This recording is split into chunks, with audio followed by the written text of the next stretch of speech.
never made it, but I know what it takes. I'm motivated by a mix of emotion. Got my statement, and I'm reading it slow so I can understand it fully. Appreciate my standing, go out of this world and right on time. Oh, never in my life have I seen the sky light up like this. I'm far away from Earth and I wanna know if you exist. Mission control, do you read me? Send me my coordinates lately. Mission control, am I drifting? Tie me to someone who will love me, yeah. Wait, I think I'll last a bit longer. Fine. Welcome everyone. Welcome everyone. Welcome everyone to another Ref Brandon and the Todd Family YouTube video. Wherever you are, whatever you may be doing, thank you so much for making Ref Brandon and the Todd Family part of your day. We always greatly appreciate it. Before I get into today's topic, I want to give you another quick reminder because it's only a couple of days away now that officially 2 o'clock Sunday morning time changes. It goes forward 1 hour. And of course, nobody ever likes when the time goes up an hour because you lose an hour of sleep unless you go to bed an hour earlier. But there are petitions that have supposedly been going around in a lot of states to where people are trying to make it to where the time doesn't change and they stay on one time all year long. I know that I believe Arizona and Hawaii and Nevada are the 3 states that do not have a changing of the time, but in the other 47 states, time changes. But I can recall being in high school 20 years ago, there was talk about how the time was going to stop changing. So I'm not sure how true that is. You hear that every single time the time changes. I think it's just a bunch of people making stuff up to have a conversation. But I've always been of the belief, why does time have to change at all? I've always said that the East Coast should go back 90 minutes and the West Coast should go up 90 minutes. And everybody should be on the same time zone year-round all the time. But of course, that makes too much sense, and anything that makes sense, people will not do. But on to today's main topic, which is college football. This particular article came out from the fine folks at On3.com. Now, this is just a hypothetical, but it's looking more and more like it's going to happen. And of course, the fine folks at On3.com have some insider's knowledge when it comes to college football. So I'm going to go ahead and predict that if this does happen, that what I'm about to tell you is probably going to be correct. And that is the SEC going to a 9-game conference schedule starting in 2024, which of course is when Oklahoma and Texas join the conference. You can actually get on Google right now, if you do so choose, and type up hypothetical SEC 2024 football schedules and find a list of each team's conference games. And it'll tell you which 3 teams they're going to have as a permanent rival. Of course, right now, each team has 1 permanent rival. But if they do go to a 9-game conference schedule starting next year, of course, they'll join the Big Ten, the Pac-12, and the Big 12 because those 3 conferences already play 9 conference games a year.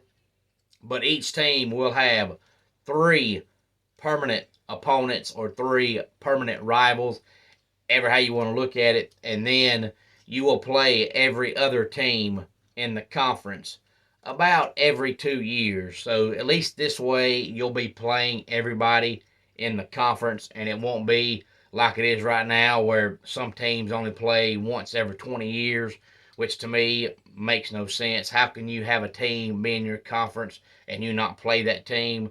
What's the point in the team being in your conference if you're not going to play them? But anyway, on to the 3 permanent opponents for each team according to On3.com beginning next year. Missouri will play Oklahoma, Arkansas, and Vanderbilt. Remember, if you're a fan of any of these teams, or if you hate any of these teams, go ahead and get you out a pen and piece of paper so you can go ahead and write down who their opponents will be permanently so you can wish them goodwill or bad will depending on how you feel about said team. But as I said, Missouri will play Oklahoma, Arkansas, and Vanderbilt. Arkansas's 3 permanent opponents will be Missouri, Texas, and Ole Miss. Texas A&M will play LSU, Texas, and Mississippi State. Texas will play Oklahoma, Texas A&M, and Arkansas.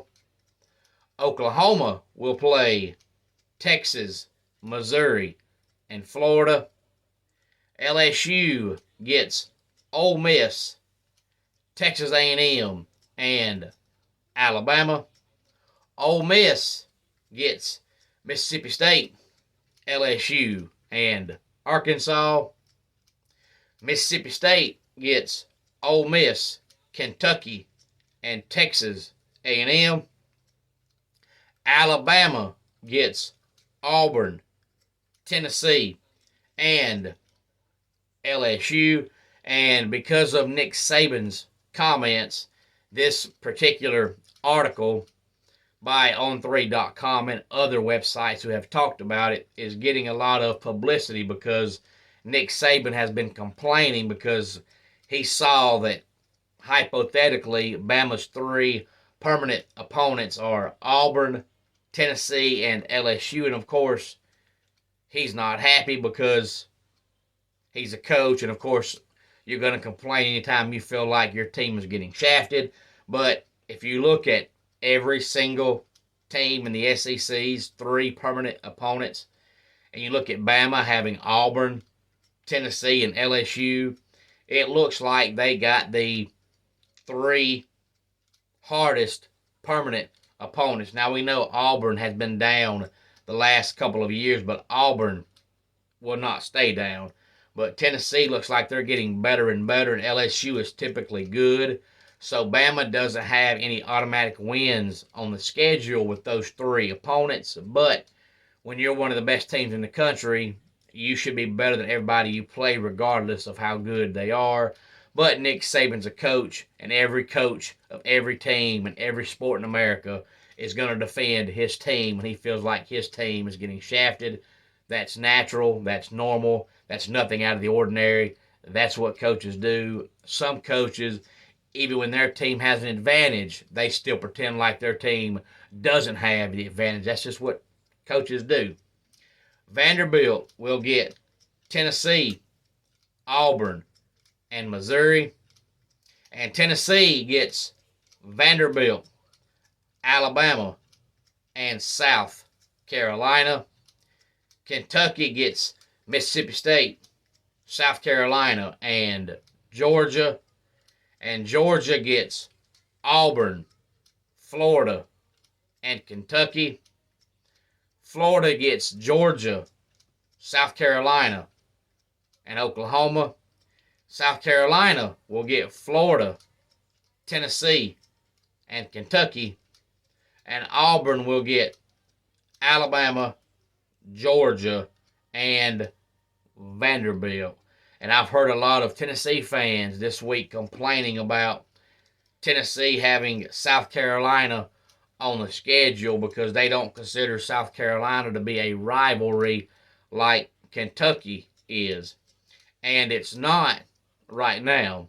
But if this becomes their new permanent schedule, then South Carolina will be a bigger rival than Kentucky because you will no longer play Kentucky every single year. But Tennessee also gets Vanderbilt, which of course is their true rival, which will continue to be that way because it will stay on the schedule as a yearly permanent opponent. Any thoughts on this? Please feel free to let me know. I know a lot of people are certainly excited about this. Still no official word on whether or not they're going to go to the old pod system or what they're going to do.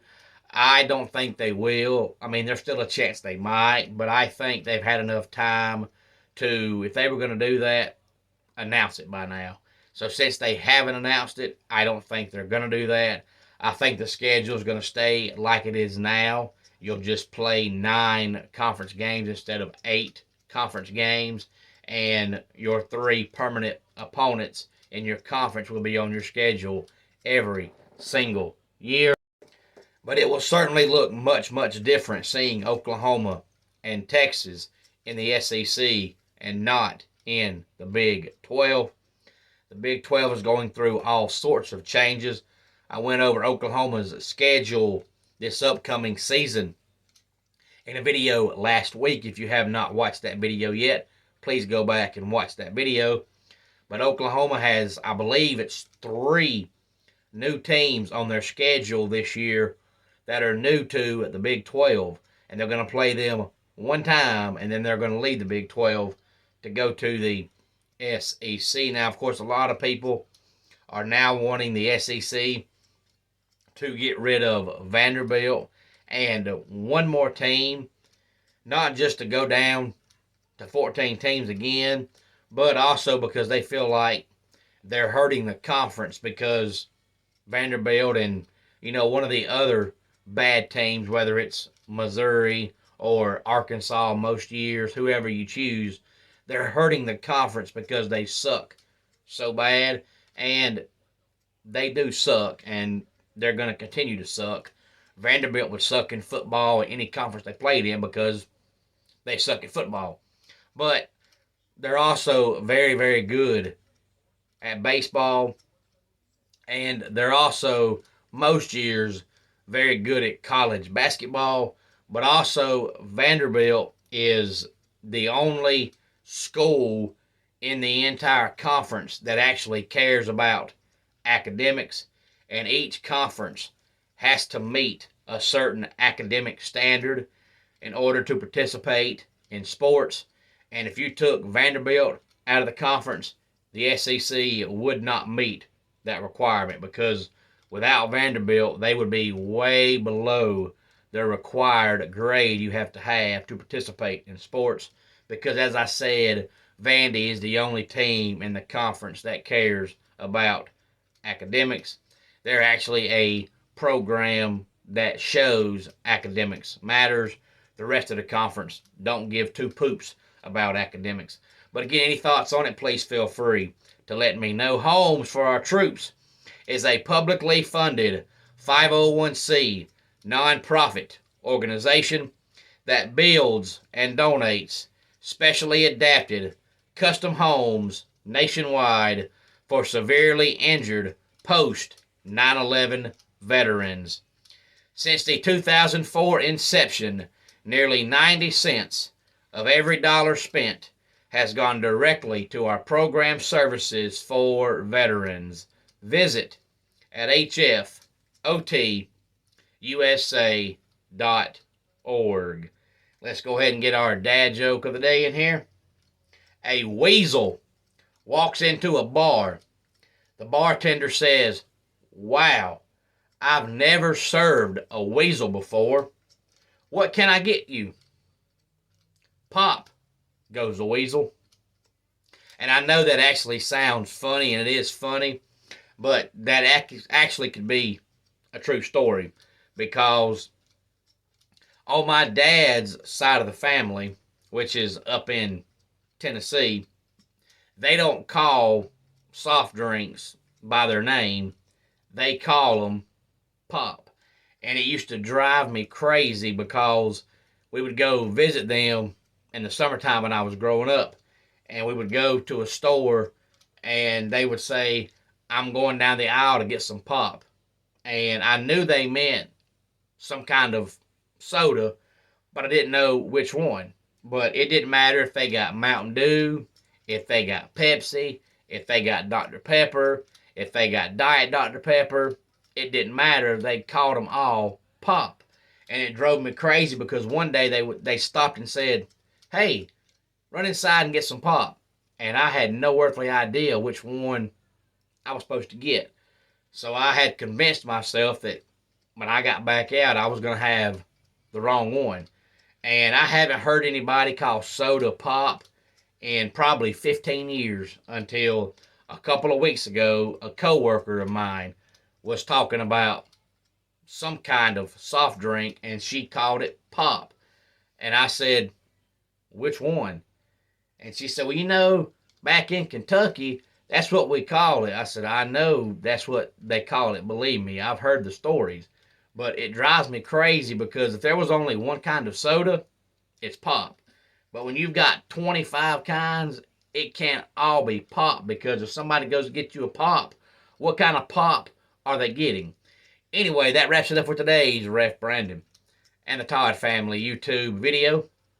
Until next time, it's Ref Brandon saying, just like in pro wrestling, life can be over by the count of 3. Tell your friends and family how much you love them. Bye.